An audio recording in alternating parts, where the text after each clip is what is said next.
नमस्कार,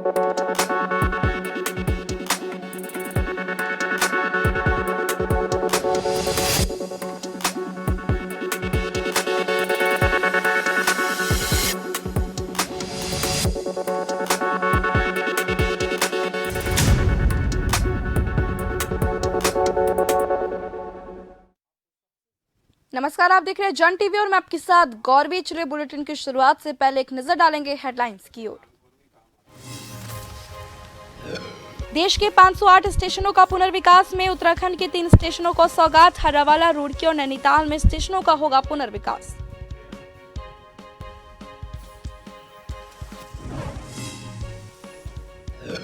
भाकियू कार्यकर्ताओं ने निकाली विशाल ट्रैक्टर रैली। किसानों की बाढ़ से नष्ट फसलों के मुआवजा देने की मांग। हरिद्वार सांसद को सौंपा ज्ञापन। सांसद निशंक ने किसानों को हर संभव मदद का दिया आश्वासन।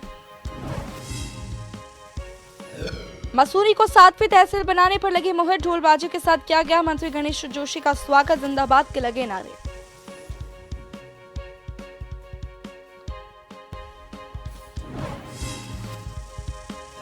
किच्छा में प्रॉपर्टी विवाद में रिश्तों की रक्तलीला। बड़े भाई ने की भाई की हत्या।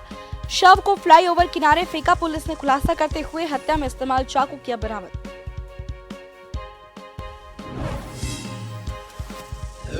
रामनगर में टेम्पो वाहन चालकों के खिलाफ कार्रवाई। नियम विरुद्ध तरीके चला रहे हैं वाहन। पुलिस ने कोतवाली में लाकर खड़े किए करीब 10 से ज्यादा टेम्पो। कार्रवाई से भड़के वाहन चालक। अब खबरें विस्तार से। लक्सर में भारतीय किसान यूनियन भानु के कार्यकर्ताओं ने शिव चौक से लेकर बालावली तिराहे तक एक विशाल ट्रैक्टर रैली निकाली और किसानों की बाढ़ से नष्ट हुई फसलों के उचित मुआवजा दिए जाने की प्रदेश सरकार से मांग की। साथ ही ट्रैक्टर रैली के समापन पर पहुंचे हरिद्वार सांसद डॉक्टर रमेश पोखरियाल निशंक को 3 सूत्रीय ज्ञापन भी सौंपा। इस दौरान सांसद निशंक ने किसानों को हर संभव मदद का आश्वासन दिया और केंद्र सरकार की उपलब्धियों को गिनवाया। केंद्र सरकार जो हमारी है, मोदी जी हों चाहे इधर धामी जी हों, ये सरकार किसानों की सरकार है, ये गरीबों की सरकार है, ये आम आदमी की सरकार है। यदि आप देखेंगे तो किसानों के हितों में भारत के यशस्वी प्रधानमंत्री नरेंद्र मोदी जी ने जिस ताकत के साथ जो योजनाएं स्वीकृत की, मुझे लगता है कि देश की आज़ादी के 50-60 वर्ष एक तरफ और ये 9 वर्ष एक तरफ होते हैं। ये हमारे किसानों की गरिमा का एक नया इतिहास लिखते हैं। उत्तराखंड सचिवालय से बीज घोटाले से संबंधित एक महत्वपूर्ण फाइल गायब हो गई है, जिसके बाद जहां प्रशासन में हड़कंप मचा हुआ है तो वहीं विपक्ष सरकार को घेरने में कोई कसर नहीं छोड़ रहा है। सचिवालय से बीज घोटाले से संबंधित फाइल के गायब होने पर पूर्व मुख्यमंत्री हरीश रावत ने चिंता का विषय बताया है। इसके साथ ही उन्होंने बड़ी लापरवाही भी इस चीज को बताई है। उन्होंने बीजेपी सरकार पर निशाना साधते हुए कहा कि भाजपा के शासनकाल में फाइलों का गुम होना निरंतर जारी है और इनके राज्य में यही सब हो रहा है। उन्होंने कहा कि भाजपा के कार्यकाल में कभी लैंड रिकॉर्ड गायब हो रहे हैं तो कभी महत्वपूर्ण फाइलें गायब होती जा रही है। उन्होंने इसे सरकार की घोर लापरवाही बताया है।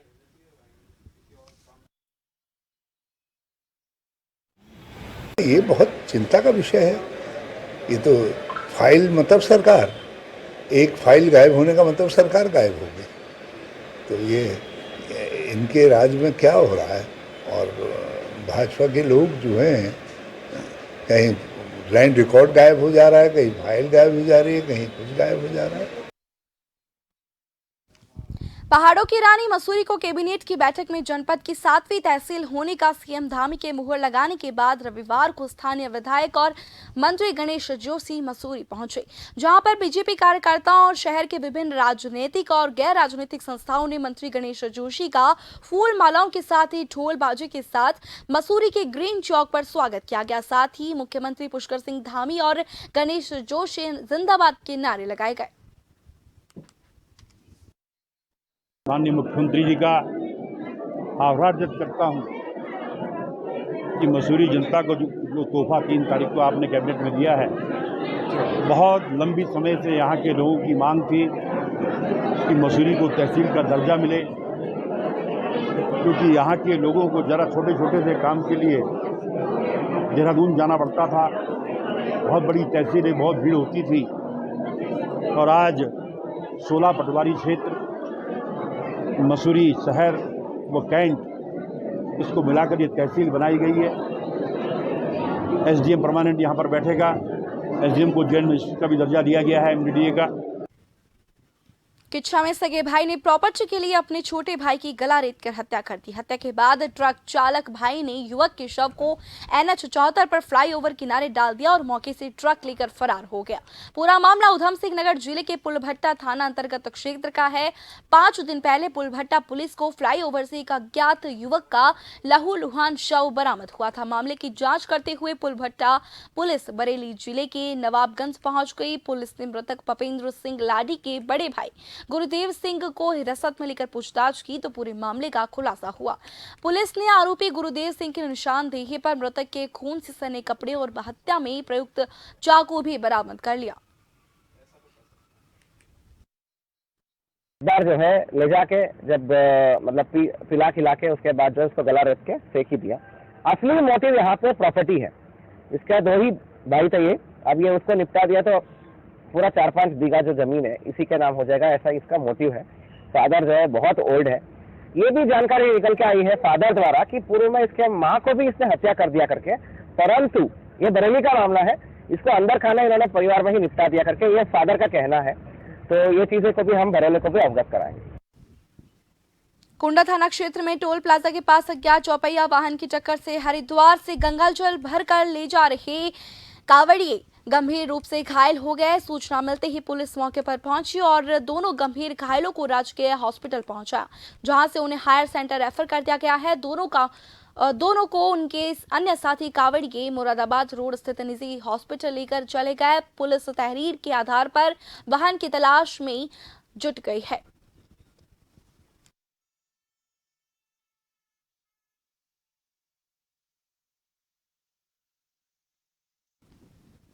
कोतवाली पुलिस ने रानीखेत रोड पर नियम विरुद्ध तरीके से चल रहे टेम्पो चालक पर अब कार्रवाई कर दी है। वहीं करीब 10 से ज्यादा टेम्पो वाहन कोतवाली लाकर खड़े कर दिए गए हैं।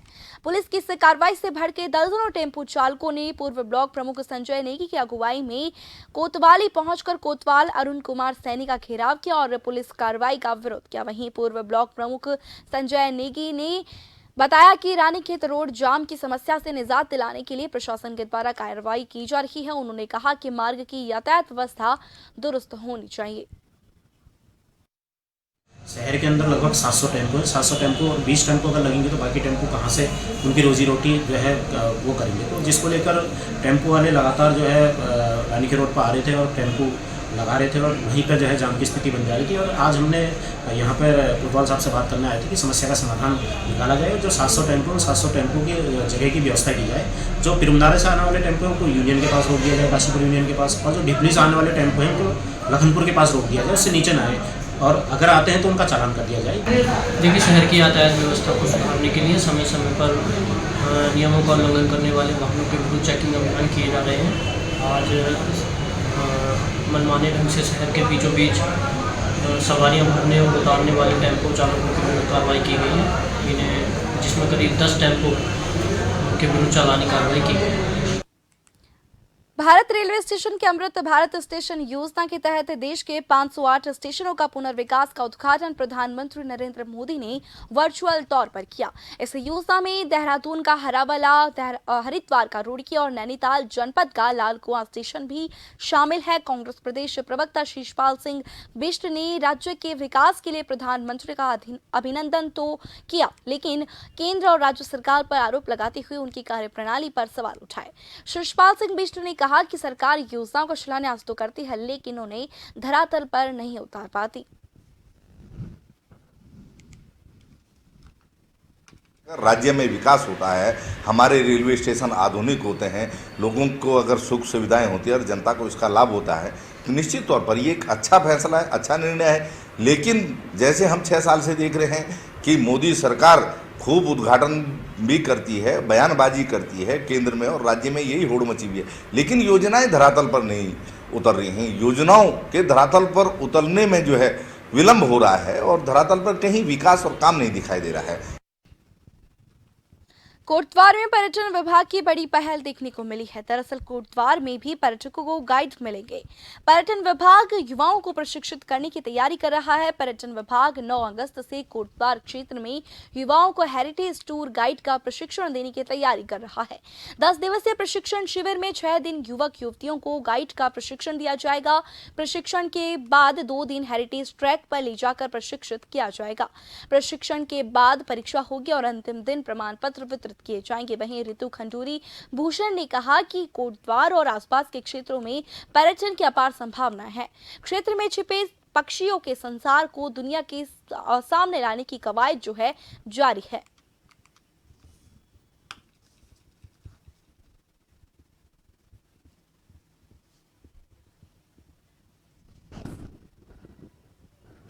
आपको बता दें कोटद्वार में पर्यटन विभाग की बड़ी पहल है, जिसमें पर्यटकों को भी अब गाइड मिलेंगे। बता दें कि पर्यटन विभाग जो है युवाओं को अब प्रशिक्षण देने की तैयारी कर रहा है। आपको बता दें कि 9 अगस्त से कोटद्वार क्षेत्र में युवाओं को हेरिटेज टूर गाइड का प्रशिक्षण दिया जाएगा। इसके बाद आपको बता दें कि 10 दिन ये प्रशिक्षण शिविर चलेगा, जिसमें 6 दिन तक युवक युवतियों को गाइड का प्रशिक्षण दिया जाएगा। आपको बता दें इसके बाद 2 दिन हेरिटेज ट्रैक पर ले जाकर भी इन युवक युवतियों को प्रशिक्षित किया जाएगा।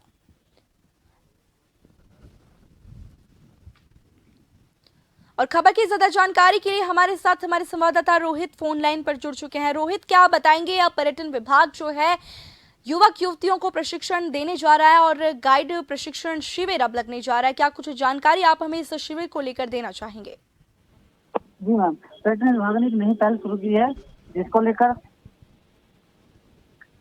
इसमें कोटद्वार क्षेत्र में आने वाले पर्यटकों को भी आसानी से प्रशिक्षण गाइड मिल जाएगा। दरअसल पर्यटन विभाग 9 अगस्त से कोटद्वार क्षेत्र में युवाओं को हेरिटेज टूर गाइड का प्रशिक्षण देने की तैयारी कर रहा है। इसके लिए क्षेत्र के 30 युवक युवतियों के नामांकन भी भरे गए हैं और कोटद्वार व आसपास के क्षेत्रों में पर्यटन की अपार संभावना है। लेकिन समस्या यह आ रही है कि क्षेत्र में ऐसे प्रशिक्षण गाइड नहीं है जो पर्यटकों को क्षेत्र के प्रतिकूल सौंदर्य के साथ अन्य खूबियों के बारे में जानकारी दे सके। नतीजा यह रहेगा कि जैसे कोटद्वार क्षेत्र में पर्यटकों की आवाजाही लॉकडाउन तक ही सीमित रह गई है।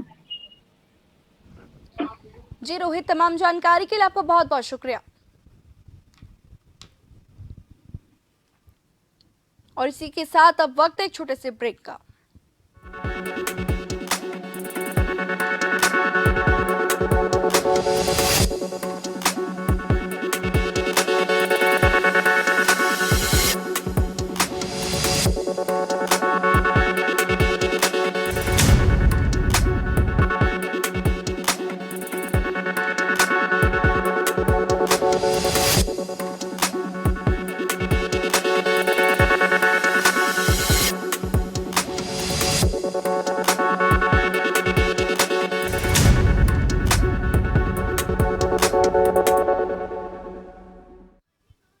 ब्रेक के बाद आप सभी का स्वागत है। बढ़ेंगे खबर की ओर। लगातार हो रही बारिश से हरिद्वार में भी नेशनल हाईवे और सड़कों पर अब गड्ढे बन गए हैं, जबकि जिले भर में 6 पुल भी क्षतिग्रस्त हो गए हैं।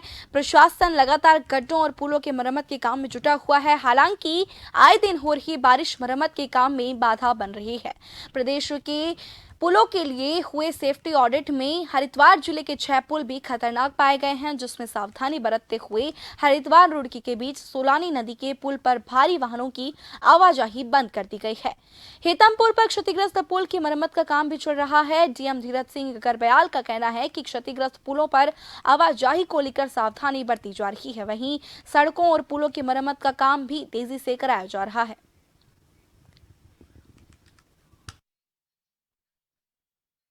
देखिए, बारिश हुई है तो गड्ढे भी होंगे, ऑब्वियस है, तो उसको हम जल्दी से जल्दी भराएंगे।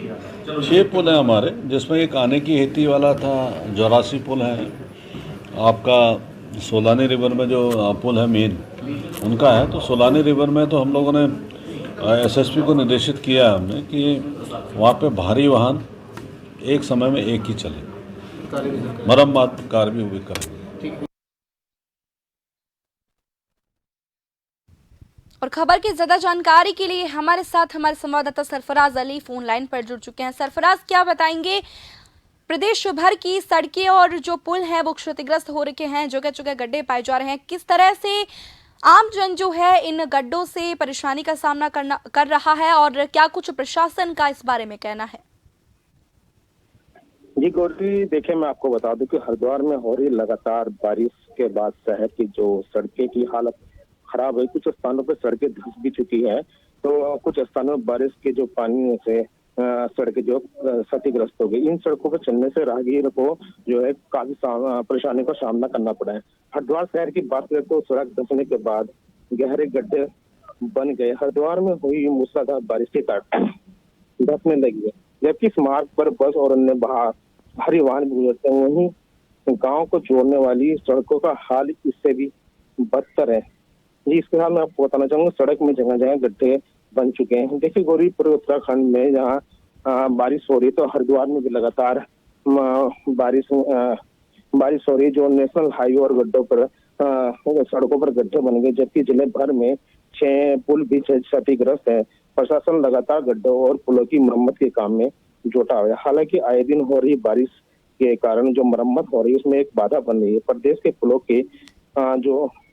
के लिए जो सेफ्टी ऑडिट हुआ है उसमें 6 पुल भी खतरनाक पाए गए हैं, जिसमें सावधानी बरतते हरिद्वार रुड़की के बीच जो सोलानी नदी पर जो पुल है उस पर भारी वाहनों की आवाजाही जो है बंद कर दी गई। वहीं इसके साथ साथ आने की हेतमपुर पर क्षतिग्रस्त पुल की मरम्मत का काम भी चल रहा है। वहीं डीएम धीरज सिंह गर्ब्याल का कहना है कि क्षतिग्रस्त पुलों पर आवाजाही को लेकर सावधानी बरती जा रही है, जिससे सड़कों और पुलों की मरम्मत का काम तेजी से चल रहा है।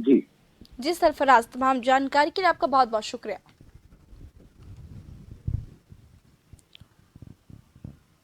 डोईवाला में नगरोदा में आबादी क्षेत्र से सटी दुल्हनी नदी पर बन रहे सीवेज ट्रीटमेंट प्लांट निर्माण के दुष्परिणाम अब सामने आ रहे हैं।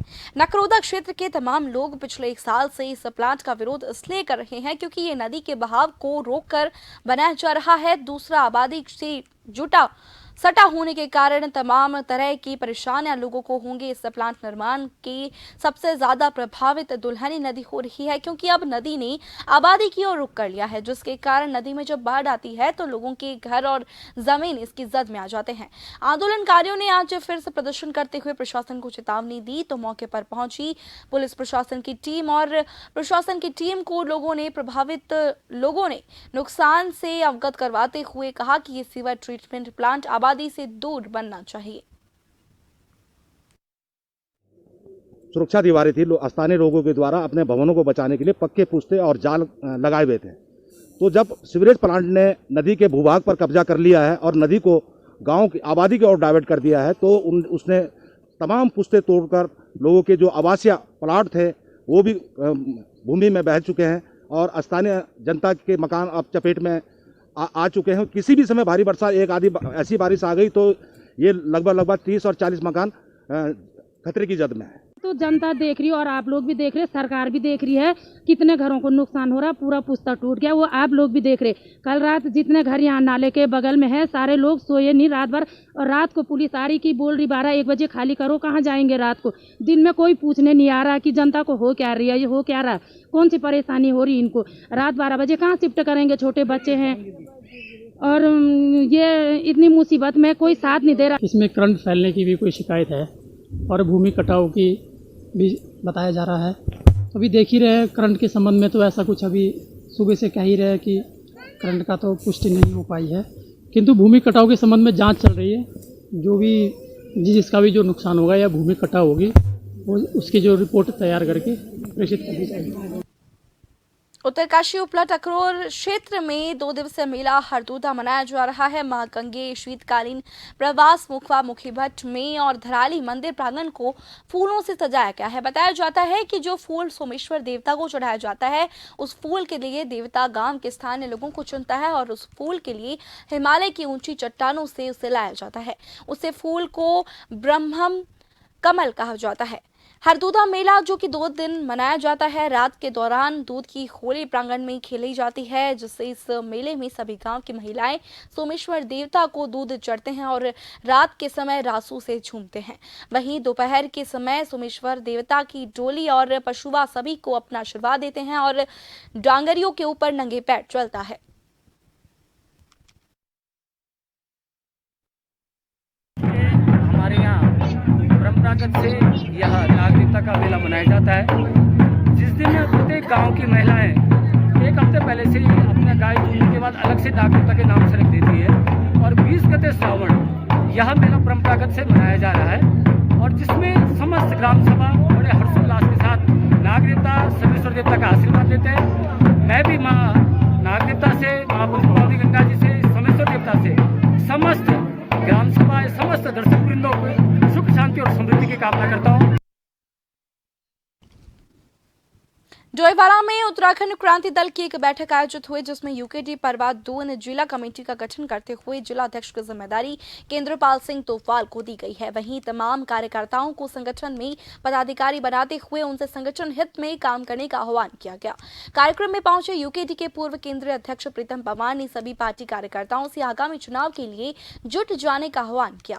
जिला अध्यक्ष बनने के बाद केंद्रपाल सिंह तोफवाल ने कहा कि सभी साथियों के साथ संगठन को मजबूत करेंगे और जनहित के मुद्दों पर सड़क से संसद तक संघर्ष करेंगे।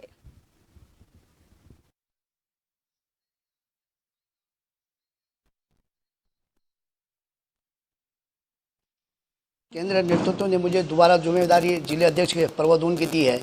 निश्चित तौर पर हमारे जो वर्तमान में पिछली बार हमारे जो जिला अध्यक्ष रहे हैं, उन्होंने कार्यकारिणी का विस्तार जमीनी स्तर पर न कर मतलब हवाई में घर बैठे ही कार्यकारिणी कर दी। हमारा जो मकसद है मेन दल को आगे बढ़ाना है, तो ज़मीनी स्तर पर हमें ब्लॉक स्तर पर, पंचायत स्तर पर कार्यकारिणी घोषित करनी है। जिला परवादून संगठन के हिसाब से आज पुनर्गठन हुआ जिले का, और परवादून जिले के नाम से है ये। उसमें मसूरी, ऋषिकेश और बहनेवाला, डेवाला सारा जो है परवादून में आता है। ये डिस्ट्रिक्ट देहरादून जिले का जिम्मेदारी ये केंद्रपाल तोपाल जी को हमने इसकी जिम्मेदारी दी है, वो जिला अध्यक्ष है। और आज उन्होंने अपनी कार्यकारिणी का पुनर्गठन किया है और हमारा मकसद है कि जो आने वाला जो चुनाव है, पंचायत चुनाव, नगर पालिका चुनाव, उसकी तैयारी। और इसी के साथ एक बार फिर से नजर डालेंगे हेडलाइंस की ओर। देश के 508 स्टेशनों का पुनर्विकास में उत्तराखंड के 3 स्टेशनों को सौगात। हर्रावाला, रुड़की और नैनीताल में स्टेशनों का होगा पुनर्विकास।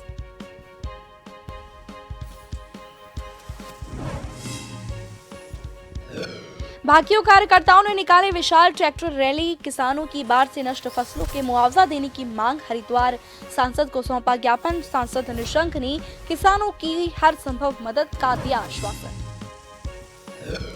मसूरी को 7वीं तहसील बनाने पर लगी मुहर। ढोल बाजे के साथ किया गया मंत्री गणेश जोशी का स्वागत। जिंदाबाद के लगे नारे।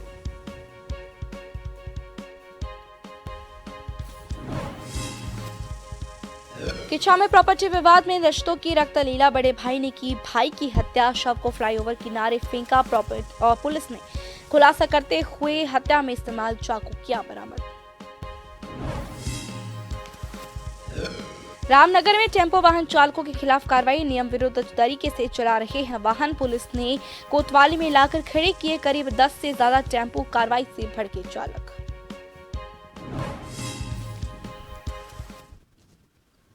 और इसी के साथ इस बुलेटिन में फिलहाल इतना ही। बने रहिए जन टीवी के साथ। नमस्कार।